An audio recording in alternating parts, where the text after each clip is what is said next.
టైంలో ఐలమ్మ గారి జయంతి వేడుకలను నిర్వహించడం జరిగింది. ఈ కార్యక్రమంలో పెద్దలు మా శాసనసభ్యులు సోదరులు ముఠా గోపాల్ గారు, శాసన మండలి సభ్యులు సోదరులు రవీందర్రావు గారు, అదేవిధంగా మా పార్టీ సీనియర్ నాయకులు సోదరులు ఆర్ఎస్ ప్రవీణ్ కుమార్ గారు, అదేవిధంగా సోదరులు సీనియర్ నాయకులు దేవిప్రసాద్ గారు, ఇంకా చాలామంది మాజీ కార్పొరేషన్ చైర్మన్లు సీనియర్ నాయకులు అందరూ కూడా ఈ కార్యక్రమంలో మా రావుల చంద్రశేఖర్ రెడ్డి గారు అందరూ కూడా పాల్గొనడం జరిగింది.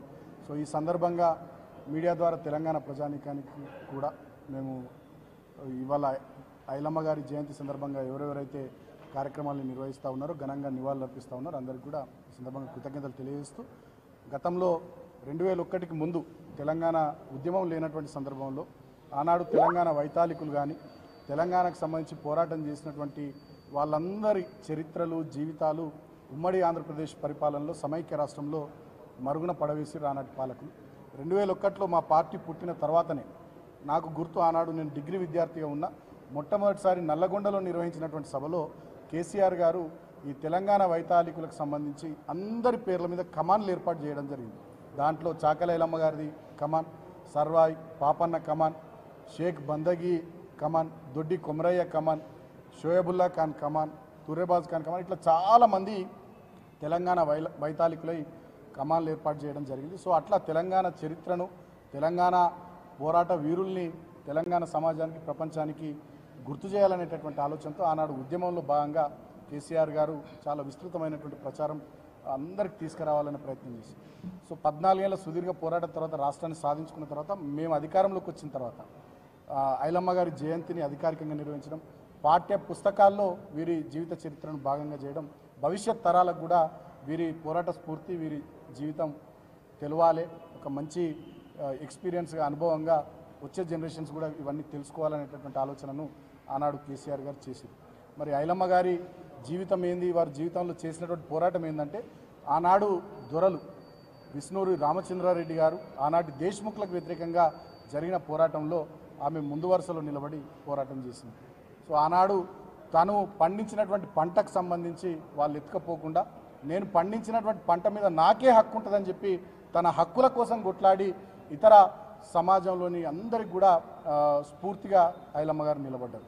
సో అదేవిధంగా తెలంగాణ ఉద్యమంలో కూడా బడుగు బలహీన వర్గాలు, దళిత గిరిజన వర్గాలు, అన్ని వర్గాల వాళ్ళు కూడా కేసీఆర్ గారి నాయకత్వంలో తమ హక్కుల కోసం పోరాటం చేసి రాష్ట్రాన్ని తెచ్చుకున్న రాష్ట్రంలో కేసీఆర్ గారి నాయకత్వంలో 10 సంవత్సరాలకు పైగా మంచి పరిపాలన జరిగితే, మళ్ళీ ఇవాళ నయా దేశ్ముఖ్ల పాలన కాంగ్రెస్ నేతృత్వంలో రేవంత్ రెడ్డి నాయకత్వంలో వచ్చిన తర్వాత మొత్తం తెలంగాణ మళ్ళీ 10-20 సంవత్సరాలు వెనుకకు పోయేటటువంటి పరిస్థితులు ఇవాళ తెలంగాణలో తయారు కావడం నిజంగా ఉద్యమకారులుగా, తెలంగాణను తెచ్చిన పార్టీగా, తెలంగాణ కోసం పరితపించిన బిడ్డలుగా ఇవాళ మా అందరి గుండెలకు ఎంతో గాయాన్ని ఈ సంఘటనలు ఇస్తూ ఉన్నాయి. ముఖ్యంగా ఈ హైదరాబాద్ దీన్ని విశ్వనగరంగా కేసీఆర్ గారు, కేటీఆర్ గారు ముందుకు తీసుకొని పోతే దీన్ని ఒక విద్వేష నగరంగా, విషాద నగరంగా ఇవాళ తీర్చిదిద్దే పరిస్థితి ఈ కాంగ్రెస్ ప్రభుత్వంలో రేవంత్ రెడ్డి నాయకత్వంలో జరుగుతూ ఉంది.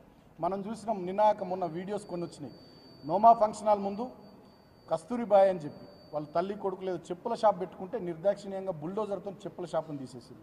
సున్నం చెరువు దగ్గర, నల్ల చెరువు దగ్గర, ఇంకా చాలా చోట్ల ఈ హైదరాబాద్లో 7-8 స్థలాల్లో పేద దళితులు, పేద లంబాడ బిడ్డలు, పేద బీసీ వర్గాల బిడ్డలు మహబూబ్ నగర్ నుండి వచ్చి, ఇతర జిల్లాల నుండి వచ్చి పొట్ట చేత పట్టుకొని ఈ హైదరాబాద్కు బతకడానికి వచ్చి ఏదో పని చేసుకుంటూ వాళ్ళు ఉంటుంటే, చిన్నపిల్లలు మేము లోపలికి పోయి పుస్తకాలు తెచ్చుకుంటామంటే కూడా అవకాశం ఇవ్వకుండా మొత్తంగా కూల్చేసి బడుగు బలహీన వర్గాలు, దళిత గిరిజనులు, ఇంకా చాలామందిని రోడ్ల మీద వాడేసినటువంటి ఒక విద్వేషపూరితమైనటువంటి ప్రభుత్వం చర్యల్ని, మనం ఒక ఫాసిస్ట్ ప్రభుత్వ చర్యల్ని వల్ల చూస్తూ ఉన్నాం.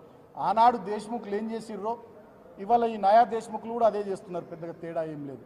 కాబట్టి ఆనాడు ఐలమ్మ గారు ఏ రకంగానైతే దేశ్ముఖ్ల మీద పోరాటం చేశారు, ఇవాళ మరో పోరాటానికి ఈ నయా దేశ్ముఖ్ల మీద తెలంగాణ సమాజం తిరగబడడానికి సిద్ధం కావాలి. ఎందుకంటే వాళ్ళు ఇచ్చిన 6 గ్యారంటీలు లేవు, వాళ్ళు ఇచ్చిన డిక్లరేషన్లు లేవు, వాళ్ళు చెప్పిన రుణమాఫీ లేదు, రైతు భరోసా లేదు, 4000 పెన్షన్ లేదు, ఏ కార్యక్రమం లేదు. ఏ ఒక్క వర్గానికి 2 లక్షల ఉద్యోగాలు అన్నారు, విద్యార్థులను ముంచిండ్రు. పిఆర్సీలు, డిఏలు అన్నారు, ఉద్యోగులను ముంచిండ్రు.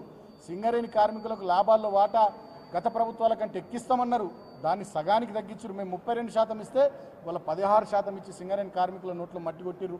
రైతులకు రైతు భరోసా లేదు, పండించిన పంట కొనేటోడు దిక్కులేడు, చక్కగా కరెంట్ వస్తలేదు, పరిశ్రమలన్నీ తరలిపోతూ ఉన్నాయి. ఫాక్స్కాన్ గతంలో కేటీఆర్ నాయకత్వంలో తెలంగాణకు వస్తే ఇవాళ తమిళనాడుకు పోయింది, ఇంకో పరిశ్రమ గుజరాత్కు పోయింది. సో అన్ని వర్గాలకు సంబంధించి ఇవాళ వీళ్ళ పరిపాలన చాలా దారుణంగా ఉంది. కాబట్టి మరో పోరాటానికి మనం సిద్ధం కావాలి. డెఫినెట్గా ఈ నయా దేశ్ముఖ్ల పరిపాలన మీద ఖచ్చితంగా తెలంగాణ సమాజం తిరగబడే విధంగా మనమంతా ముందుకు సాగాలని ఈ సందర్భంగా ఐలమ్మ స్ఫూర్తిని రాబోయే రోజుల్లో మనమంతా కొనసాగించాలని తెలియజేస్తూ మరొకసారి ఐలమ్మ గారికి ఘనమైనటువంటి నివాళులు బీఆర్ఎస్ పార్టీ తరఫున మేము అర్పిస్తూ ఉన్నాం. Thank you.